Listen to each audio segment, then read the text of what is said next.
Last week's US election saw Trump win by a landslide. In January, he will be back in the White House.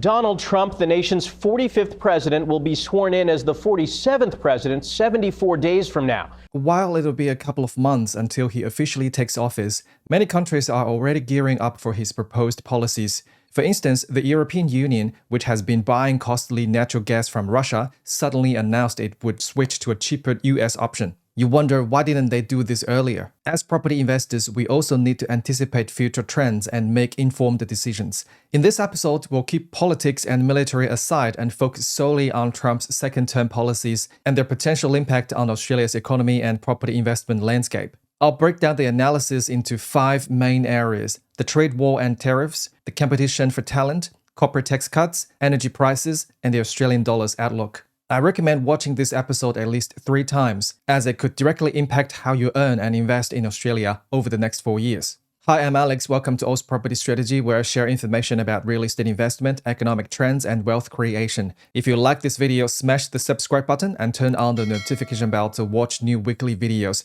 Without further ado, let's get into it. Trump's key policy focus is tariffs. Once in office, he's set to impose a uniform 10 to 20% tariff on all goods sold to the US from any country, including Australia. For goods from China, he's planning a hefty 60% tariff across the board. Why the tariff? The goal isn't to damage other economies, but to protect American industries, leveling the playing field. If this ends up hurting other economies, so be it. As tariffs rise, the prices of imported goods will go up, encouraging American consumers to choose local-made products. This boosts the competitiveness of American companies and drives local employment, but also increases the cost of goods and services, fueling inflation. How will Trump's tariffs policy impact Australia? That depends on the kinds of products Australia exports to the US and the share of US exports in Australia's total trade. Among Australia's top 10 export destinations, the US ranks 5th, taking only 4% of Australia's exports, a small fraction. Most exports to the US consist of beef, gold, pharmaceuticals, and other meats. So while the livestock industry may feel some impact, the overall effect on the Australian economy will likely be limited. The main way US tariffs could impact Australia is through China, as 37% of Australia's exports go to China, making it Australia's largest trading partner. A 60% tariff on Chinese goods would directly affect China's economy. In 2023, China's top exports to the US included electronics, machinery, toys, furniture, prefabricated buildings, plastics, optical instruments, and clothing. None of these products heavily rely on Australian iron ore or coal as raw materials. While the direct impact may be limited, a slowdown in China's economy, driven by weaker exports to the US, could mean reduced demand for Australian resources. If China introduces countermeasures against US tariffs, this could escalate into a full-blown trade war. During Trump's first presidential campaign in 2016, a major pledge was to impose a 45% tariff on Chinese goods.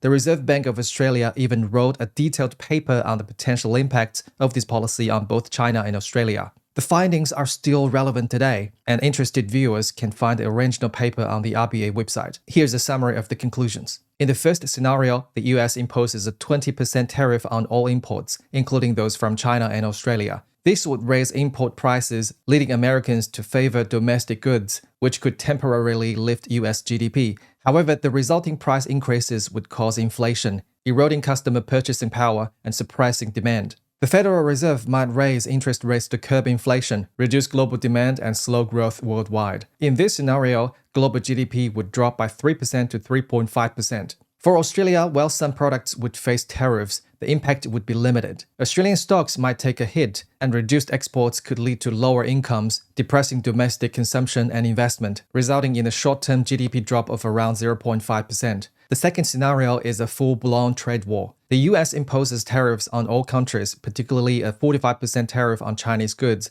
leading other countries to respond with tariffs. Australia, caught between its reliance on Chinese trades and its alliance with the US, would likely suffer. Growth would slow, with GDP down by 1% and unemployment up by 0.25%. This was the RBA's analysis in 2016. The current situation, however, differs slightly, as China is experiencing severe economic challenges. If China manages to stimulate its economy through fiscal measures, its demand for Australian iron ore and coal may remain stable. In reality, the impact of the US tariffs on the Australian economy will play out in various ways, such as China's counter-tariff strategies, its fiscal stimulus efforts, and the timeline and extent of Trump's tariff implementation. From my research, most economists believe Trump would move quickly to impose full tariffs, then enter bilateral negotiations with different countries, using tariff reduction as leverage to benefit the US.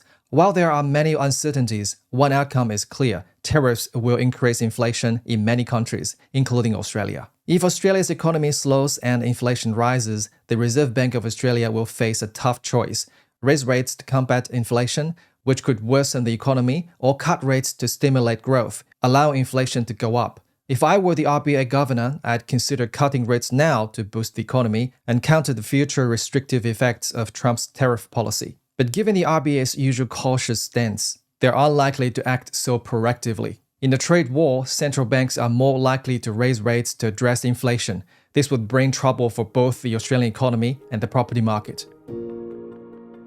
It's so sad when we lose people from Harvard, MIT, from the greatest schools. What I want to do and what I will do is you graduate from a college, I think you should get automatically as part of your diploma a green card to be able to stay in this country. And that includes junior colleges too. Anybody graduates from a college, you go in there for 2 years or 4 years.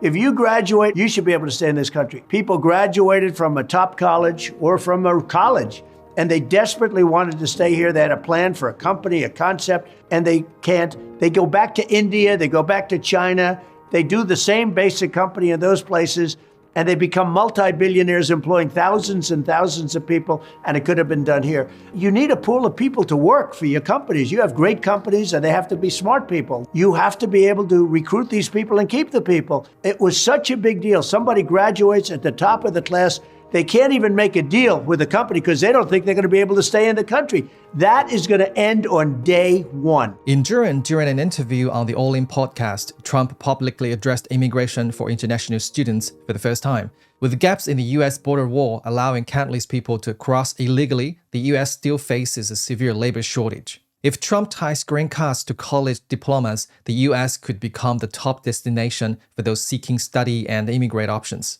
And since Australia is already limiting international students and immigration numbers, many who would have chosen Australia might flood US schools instead. More highly qualified individuals would boost US business competitiveness, innovation, and consumer spending, all of which could push up real estate demand. Initially, this direct pathway to a green card for students could hit Australia's education and immigration industries hard, reducing both students' numbers and quality. Fewer people mean less money, fewer skills, and reduced economic momentum, which could put downward pressure on property demand. By the time Australia's government reacts, possibly by easing immigration policies, it's unclear if they could fully reverse the trend. On immigration, Trump also plans to deport 11 million illegal immigrants, opening up jobs for American citizens. Since American labor comes at a higher cost, prices for goods and services would likely rise, pushing up US inflation and interest rates.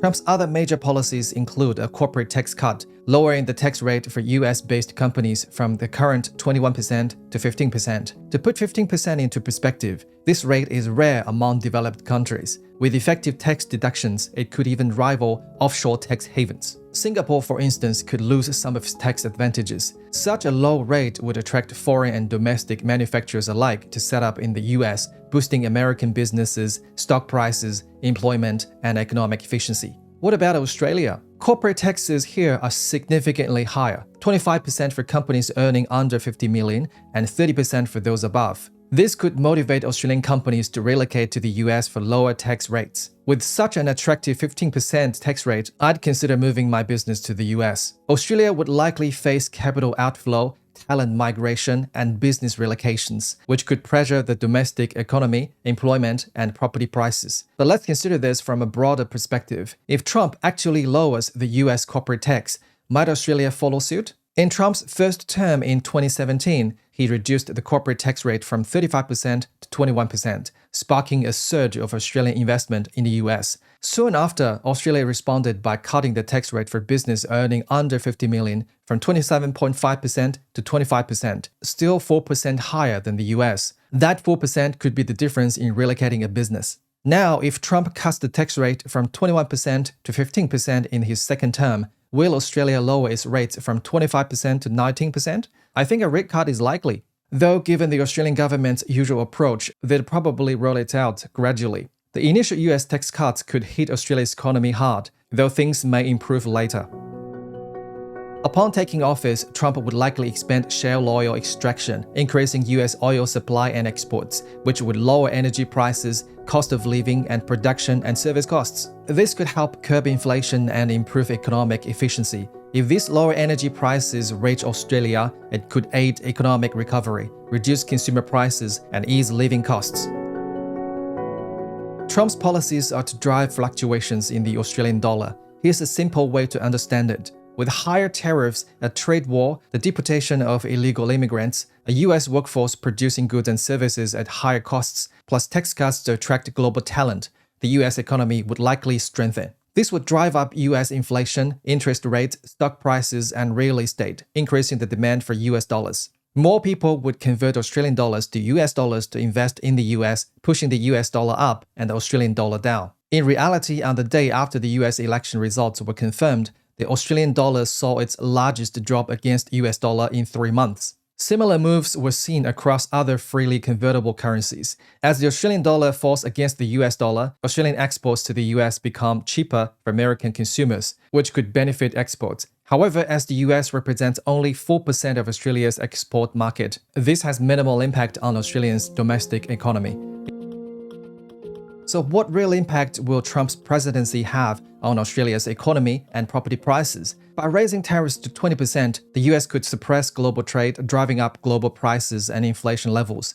Increasing tariffs on China to 60% would dampen trade between the US and China, and if China retaliates, trade volumes will decline further, raising prices and inflation on both sides. Additionally, Trump's administration is likely to significantly increase government spending and deficits, further boosting inflation. His American First policy, aimed at reducing corporate taxes, bringing manufacturing back, deporting illegal immigrants, and opening immigration pathways for students, will increase US employment. But with these measures comes the cost of higher wages, which will further fuel inflation. Australia won't be immune from these shifts over the next 4 years. While direct export impacts on the US are limited, Australia's exports to China may suffer from the indirect effects of a US-China trade war. Wealth, talent, and businesses could flow out of Australia, draining the country's economic growth drivers, increasing inflation, and raising interest rates.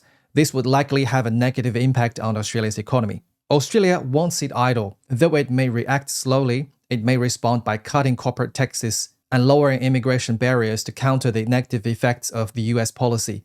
Australia's federal election in May next year could also introduce new variables. However, I don't expect these measures to fully reverse the situation. At best, they might lessen the severity of the impact. In the coming 4 years, there will be upward pressure on inflation and interest rates in Australia. Notice I said upward pressure. The ultimate response might not be an immediate rate hike. Instead, it could mean holding higher rates for longer, reducing the extent of rate cuts, or extending the intervals between cuts. High interest rates will restrict credit, making it harder for people to borrow. Even those who do buy property will face significant interest repayment pressure, putting downward pressure on prices. The main driver for property market trends is supply and demand, which in turn are influenced by multiple factors. Inflation and interest rates are just a part of the equation. If Australia opens up more to immigration, that would benefit the property market. If rate cuts happen sooner, that's a plus. If the government rolls out stimulus policies, that's positive too. Even corporate tax cuts could be a boost. So my perspective is that although Trump's policies may create short-term pressure on Australia's economy and property market, this pressure will likely ease once Australia implements its own responses. The trajectory of the Australian property market has never been determined by a single factor. The health of Australia's economy isn't directly linked to property prices, and neither are interest rates. Australia's property market has weathered numerous crises and disasters in the past. World War II, the recessions of the 60s, 70s, 80s, 90s, 2000s, the 2008 financial crisis, and the recent pandemic. Each of these had far greater impacts than Trump's presidency is likely to have. Yet despite short-term turbulence, the long-term trend has been consistent growth. As Australian property investors, we don't need to worry too much about Trump's new policies. By following Aus property strategy, using a stable investment approach, buying early, buying more, holding on, and managing your cash flow carefully, success in property investment becomes just a matter of time. If you made it this far, please give me a thumbs up, subscribe, and share this with your friends. Turn on the notification bell to watch new weekly videos. And have a good one. Bye.